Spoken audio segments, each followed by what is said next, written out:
Behold, my glorious supporter Axio requests some discussion about Dungeons and Dragons. That's right, it's finally happened, folks. Axio has a long request that I'm going to read here. I wanted to ask you to do a video compiling your thoughts of Dungeons and Dragons and how similar it might or might not be to how you like playing Warframe with the Framework project. I have played a good amount of Dungeons and Dragons, but I played it a while ago. So what's going to be complicated about this question is that I'm going to be answering it from the perspective of someone who has played a lot of Dungeons and Dragons, but doesn't know any of the mechanics of Dungeons and Dragons because I learned them 17 years ago. And so that's where we are. Let me start by telling you what I think about Dungeons and Dragons, or rather, what I thought about Dungeons and Dragons with regard to what I currently do, talk about buildcraft in games. I said this thing: Dungeons and Dragons, being a tabletop game, is optimized for storytelling. If I wanted a game that had good buildcraft, I want some restrictions. I want a system that restricts me and gives me a set of options to play with within a certain framework, no relation. And then I get to figure out which ones maybe I like that can approach the task in a way that I enjoy. If there's infinite customization, to me, that's not really what I mean by a build crafting game. That just means I'm making my own game, essentially, which, like, that sounds fine too, but it's definitely a different thing. My idea, when I said that came from a place of me thinking tabletop games are not optimized for buildcraft. I still think that, in a way, that, you have a DM, and it's a storytelling game. It's a game about you all making a story together. That's what's cool about D&D, I think. And so that means that it's too malleable to have this kind of... It's not that buildcraft requires a strict framework, but anyway, you get vaguely what I was trying to say, right? I said that thing that I just said while I was streaming, and all of you said, yes, but in the context of a tabletop role-playing game, Dungeons and Dragons is relatively more structured, relatively more focused on buildcraft. And when you said that, I thought, I knew that, didn't I? Because when I played Dungeons and Dragons in high school with my high school crush at her dad's house, I sat down and said, I want to dual wield crossbows. And her dad said, you're a dum-dum because it will take forever to reload 2 crossbows. And I said, but what if the burst damage just kills everything? And he was like, well, okay, but it won't. And I said, yes, but I'm dual wielding crossbows. And so I did dual wield crossbows, and we set up our whole party around YOLO burst damage. So we would go into an encounter, and we would have our mage, or a wizard, right, would prepare only spells that you could just pop off, like super reckless playstyle, no utility on a wizard, right, which are supposed to be utility casters, no utility, all just big bongo damage. And I would do my double crossbow thing and then have to reload for like 2 rounds, and it was terrible, but it was, it was a playstyle, right? And I thought about that. I remembered that I did that, and thought to myself, I guess I really don't know anything about D&D, do I? But when I played it, that's the way that I played it. I wanted to look at the classes, just like how I play Warframe and everything else that I play. I wanted to look at the things and think about what they could do rather than what they're meant to do. So, for example, I see right now, I'm making a character for a D&D campaign with my friend, my girlfriend's brother, Hank. He's going to DM the campaign, and he asked us what we wanted to be, of course, just to get a feel for what we were all interested in. And I said I wasn't sure, and I talked to everybody on stream, and they said, oh, I'll be a warlock because it's so customizable. But the thing is, folks, I haven't played D&D in like 15 years, so I'm not going to appreciate the customization. And if we just do a one-shot campaign, to wet our feet before we do a longer one, or see if people like doing it, I know I'm going to enjoy it, but who knows if Anna, my girlfriend Anna, and the other few people our other friends were doing it with, who knows if they'll like it, right? I should pick something, to get my feet wet a little bit. We don't have to go ham the first time, right? So I was looking at the classes, and this is when I learned what the classes are in D&D because I hardly knew in the first place and didn't remember. And I saw a barbarian and thought, yeah, I'm not interested in that. And then I thought, as I always do, oh, but who cares? Because that doesn't mean I need to play it like a barbarian. This is D&D after all. And I saw that as a barbarian, you can be like a totem warrior, or I forget exactly what it's called, but it's a specialization where you're a barbarian. You take less damage when you have no clothes on because you're a barbarian. You rage. You have lots of weapon proficiencies. It's a barbarian, but you also meditate on animal spirits. You can pick, it's like bear, eagle, or wolf, I think. And each couple of levels, like every 3 levels or something, you pick a thing. I skimmed this for 5 seconds. Okay, so this is probably wrong, but you get the idea. You get to pick a trait of that animal that activates under certain conditions. So I remember how they structured it was, because I have played a video game before, a game made by Wizards of the Coast. It was like the first one you pick is while you're raging, you get some bear-like quality or eagle-like quality or wolf-like quality. I don't remember what the other two were, but the wolf one was you're like a pack leader, right? Because you're wolf-like, I guess. Your totem animal, you've invoked some wolfishness. And so when you're in your berserker rage state, that's your signature thing as a barbarian, your allies have some advantage when they attack enemies near you. They just do better at attacking enemies near you because you're like fighting as a pack, you know? And it was at this moment that I realized that I understand what you mean when you say that D&D is a great game for build crafting, because you remember how earlier in this discussion, like 5 minutes ago, I kept saying that thing about how I wanted a build craft a game to have these strict boundaries, or else you sort of can't something, and the thing I was saying was really vague. Yeah, because that makes no sense, and I'm wrong and a dum-dum. And actually, it's not a problem, and you can enjoy build crafting and this type of thing. And I am. You can look at the class and say, what can this do? And I gather that this is what a lot of people like about D&D. Now, one of my frustrations about my own career is that a lot of people interpret the videos that I make as being about builds that are just silly. I'm not trying to make something good. I'm only trying to make something goofy. And I want people to like the things I'm making because they find them fun. If people primarily like the things that I'm making because they find them fun, then that's good.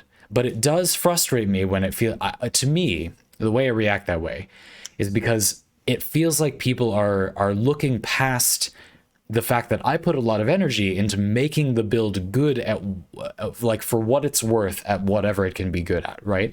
I want something that is fun and good. To me, something that's just silly it's novel and then it wears off. I don't really care. And something that's just good, it's a game. I'm not a stockbroker. I want something that will interest me, not something coldly efficient. I don't know. For goodness sakes, I'm trying to do something fun, you know? I want both, you know? To me, buildcraft is meaningless if it's not both fun and good. It has to be both at the same time. I'm not saying that a game's buildcraft can't be good if it doesn't do that. I'm just saying my preference is the game needs to give me the option to be having fun and doing something effective at the same time, which I feel like is not a hard sell to a lot of people, but that's what I want, right? And so it frustrates me when I hear this very often. Some of the most common feedback I get is people will say, I like your videos because they're such silly out there builds that are off meta or whatever. And I sometimes frustratedly respond back, well, they would be more meta builds. People just aren't very open-minded about what is good. They only know what they know. They know the simple ones, right? But a lot of the things I make are as good, if not better, than the things everybody else is using. They're just not as popular. Popular does not mean good. It's popular things are often a little worse because to appeal to a lot of people, they have to be the lowest common denominator. Anyway, at this point, I'm just complaining, right? But the point I'm trying to make is that when you have a fluid storytelling medium like D&D, right? I said I want something fun and good. You know, it's frustrating when you come up with a cool idea in a game, but the game just doesn't happen to do a thing that would make that good. It's like there's design space in the game for that to maybe be good, but that design space wasn't used because the game is not infinite. The game is not adaptive, right? You know what D&D is? Adaptive. So if you come up with something cool, there's this sort of improv aspect to D&D where, you know, you and your DM, you as a player come up with something cool and your DM catches on like, okay, that's not that relevant in the situation I had in mind, the dungeon master thinks to themselves. But it could be really cool. I could make that a useful thing to have. I should, you know, this is hard, of course, but if the player, you know, not constantly, but comes up with a few little things and you think, oh, that's a clever little interaction, then you can build around making it more interesting. You can build around making you can buildcraft the buildcraft to be better buildcraft. You buildcraft the environment around the buildcraft to be more interesting for the buildcraft. And make it be interesting to do the cool thing that the people decided to do. I think I mean, again, as this is someone speaking who has not been playing, does not play, just has played before D&D, saying that what I'm excited about when I play D&D with my friends this Saturday in the evening is being able to sort of come up with something uniquely, you know, locked to that character, that time and place, that situation, that class combination, whatever, and be able to play off of that and see, okay, I made this sort of weird but potentially sort of interesting little thing. Where does it go from there, right? I hope that makes sense. I hope that my discussion about meme builds, you know, I don't want people to think it's like I'm saying I don't want to be perceived as making fun things. Of course I do. Maybe sometimes I just get frustrated with the perception that, and maybe people have just said too many times to me, that you're making things that are like fun and interesting and different. And to me, the being different for its own sake is juvenile, is immature. And I don't care about that. When I make builds on YouTube, as many of them as not are not unheard of. They're things that people know. It's not something new for its own sake. It's not something different for the sake of being different, except for the silly builds. Those, sure they are. Most of the time, this is just what I think would be good and fun. Sometimes that's the thing everybody thinks is good and fun, and sometimes it's something that nobody thinks is fun or good.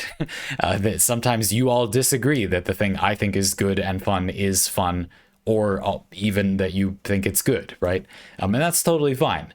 I just wanted to explain where I'm coming from when I make the things that I make. I'm very curious if people don't think that or do think that, or how clear you feel like it is that I feel that way about that thing.